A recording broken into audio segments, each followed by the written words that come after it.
শৃঙ্খলা রক্ষার্থে হচ্ছে আইন শৃঙ্খলা রক্ষার্থে শান্তি শৃঙ্খলা উভয় পক্ষকে বজায় রাখার জন্য যে নোটিশটা দেওয়া হয় এর থেকে একটি 5% হচ্ছে সেটাতে কাজ হয়ে যায়। কিন্তু কিছু কিছু ক্ষেত্রে দেখা যায় 10% থেকে 12% মতো হয় যে এরকম পাবলিক দেখা যায় তৃতীয় কিংবা চতুর্থ তারিখে এসে মানে উকিল একটা এরকম ধরনের দেয় 188 ব্যবস্থা নেওয়ার জন্য।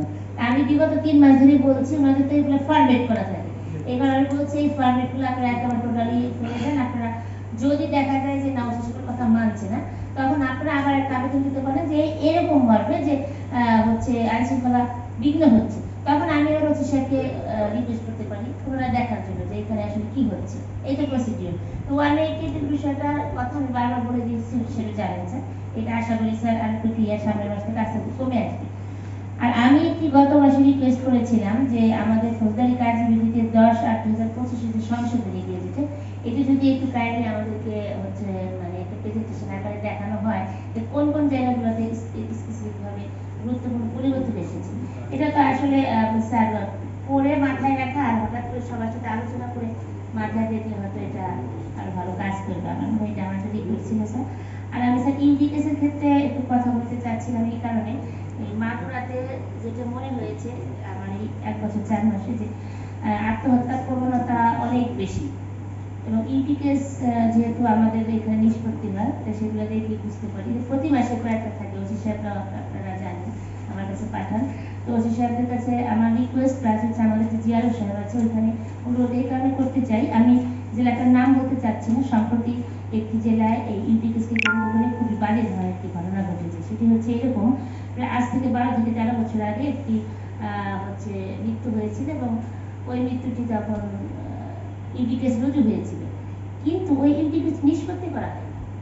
নিষ্পত্তি বলতে এটা তো চূড়ান্ত রিপোর্ট পোস্টমর্টম এবং সুরক্ষার রিপোর্ট দেখে ম্যাজিস্ট্রেট সাহেব ওটা লিখে এক্সিকিউটিভ ম্যাজিস্ট্রেট লিখে শান্তি এসিজে এর দায়িত্ব দেওয়া থাকে। সমস্ত কিছু দেখে যদি সন্দেহাতীত প্রমাণিত না হয় মামলাটি হচ্ছে নথিজাত করে। তাও একটা কন্ডিশন অর্ডার দিয়ে আমি লিখতে বলি যে ভবিষ্যতে যদি সন্দেহজনক হয় তাহলে এই মামলাটি পুনরায় জীবিত করা হবে। নিষ্পত্তি না করার কারণে এই 12 বছর পরে এই ইউডিকে সন্দেহজনকভাবে প্রমাণিত তাদেরকে মনে হচ্ছে আবার কেসটা হচ্ছে তারা থানায় মামলা করেছে। মামলা করার কারণে এখানে তো সেই আরএমও সাহেব হচ্ছে এখন আমার আসামি এখানে। যাই হোক ওই আরএমও সাহেব আমার পরিচিত, যেহেতু স্টেশনে আমি চাকরি করেছি সেজন্য সেই বিষয়টা শেয়ার করেছি। এখন আমার কাছে বলতেছে যে ম্যাডাম এটা তো আসলে আপনার মধ্যে কিন্তু বিষয়টাতে এখন নিষ্পত্তি দেখানো দরকার। তো এক্সিকিউটিভ ম্যাজিস্ট্রেট এখন কোথায় আছে, বর্ধিত হয়ে গেছে 10 থেকে 12 বছর আগে। মানে আমি ওই কালেক্টর খুঁজে খুঁজে দেখলাম ওই এক্সিকিউটিভ ম্যাজিস্ট্রেট এখন কোথায় আছে, সে এখন মন্ত্রণালয়ে চলে গেছে। এখন বললো যে আপনি হয়তো যদি রিকোয়েস্ট করেন, এখন সবাই হয়তো সবারই আছে। এখন ওই এক্সিকিউটিভ ম্যাজিস্ট্রেট বলছে এত বছর আগের কথা যে ওর সাথে আমার কাছে উপস্থাপন করেন আমি দেখবো সাহায্য করবো না।